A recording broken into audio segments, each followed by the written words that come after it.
right, welcome back to the channel. So this is gonna be another slightly whispering video. I am in a hotel for work again, so don't really want to be screaming about this stuff right now. But felt like I wanted to make a video. I'm gonna be on the road all week, so no time like the present. Yeah, so this one is going to be all about how I am investing right now at the age of 30, what sort of my mindset is, what my strategy is.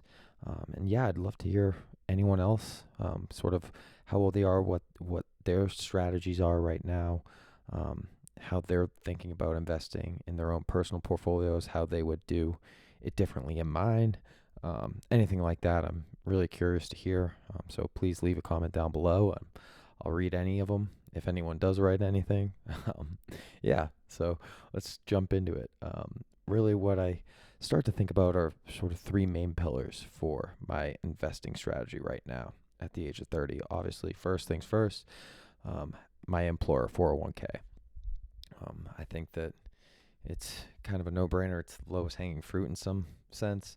Kind of set it, forget it, take the money out before you even get your paycheck at the end of the week, and yeah, start kind of building that um, pocket of wealth for the future you. Then I think about my Roth IRA and HSA, those tax-free accounts, and finally the brokerage account, which was really the reason why I created this YouTube channel in the first place, to kind of track this whole new dividend portfolio that I'm trying to put together.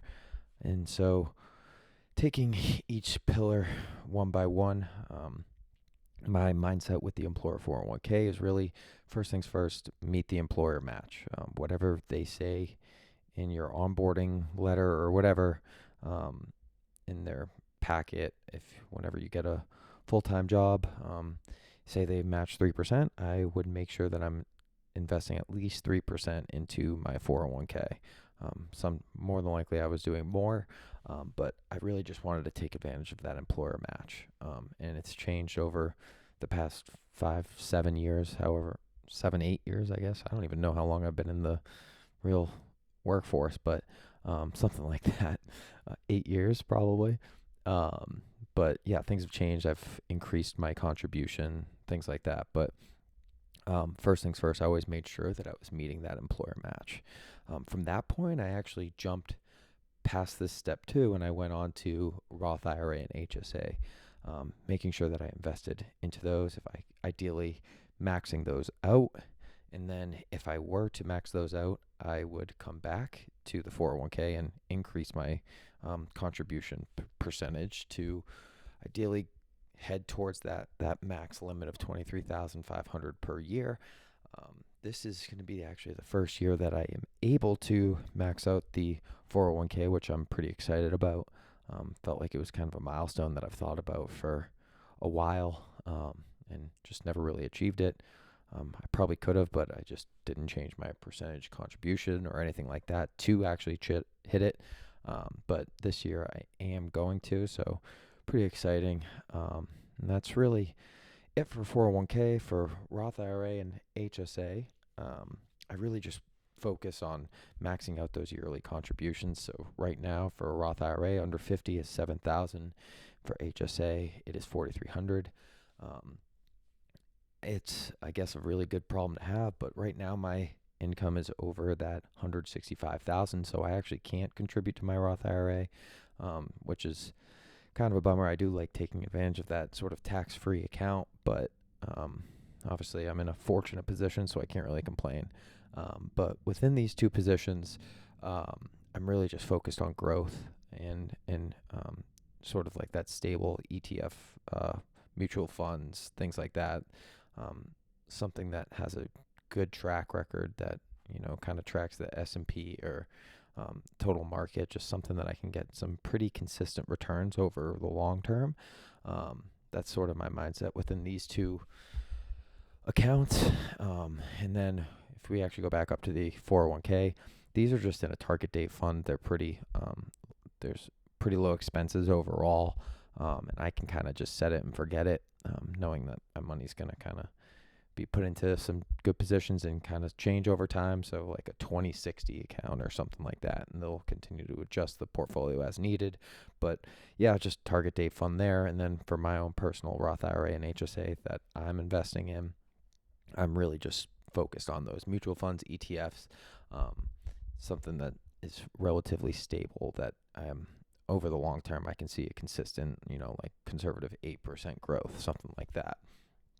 Within the brokerage account, this is really obviously where I have started to expand my horizons a little bit.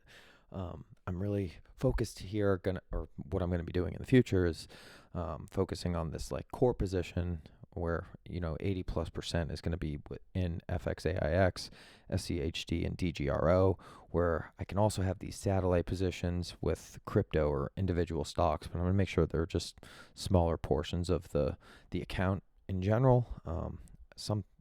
I'll wait till I've done a lot of research, learned a lot more about picking individual stocks or crypto in general, and make sure that I have really high conviction in those positions. Otherwise, I'm just going to continue to grow these three core positions, FXAIX, SCHD, and DGRO. That's kind of going to be the bread and butter. Things can change over time. When I get closer to retirement, maybe I include some more higher yield positions like REITs or cover call ETFs, things like that. But right now, I don't feel the need to. I'd rather just take advantage of my time horizon and growth. So, yeah, really comes back to this classic question when you think about investing, what's your time horizon? So this is something that I think about a lot right now, or I have been thinking about a lot. And so right now I still feel like I'm in that 0 to 5 years position. I consider myself having 20 plus years investing before I'm planning on using any of this money, or these positions or anything, or the dividends or anything like that. So right now my mindset personally is just focus on growth.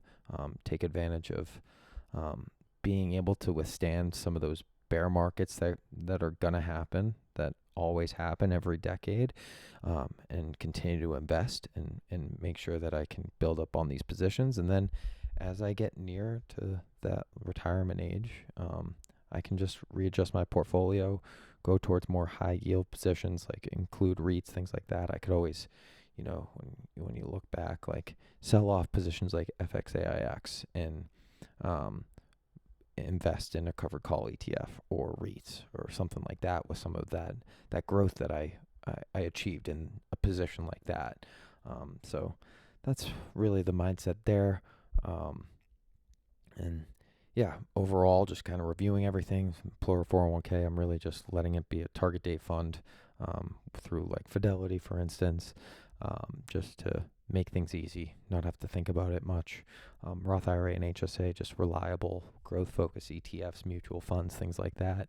And then the brokerage account, just focus on dividend growth and growth-focused in general currently, and then in the future, maybe converting to high-yield positions. But yeah, really just focusing right now on those three main core positions. So you can see in my financial dashboard right now, obviously I have 20 holdings. And so I'm going to be working on making this more streamlined and more organized, and probably will be selling out of different positions and making sure that I focus on having these core positions make up the bulk of this account. But yeah, overall, I think I'm closing in on that. Really just focused on FXAIX, SCHD, DGRO right now, and we'll go from there. But that's it for this video. That's sort of my mindset. Again, would love to hear what you guys are doing, how you all invest, what sort of strategies you guys are implementing, what type of time horizon you guys are working with, all of that. So yeah, would love to hear it in the comments below. And as always, if you can, like and subscribe, all that fun stuff, and talk to you guys soon. See you.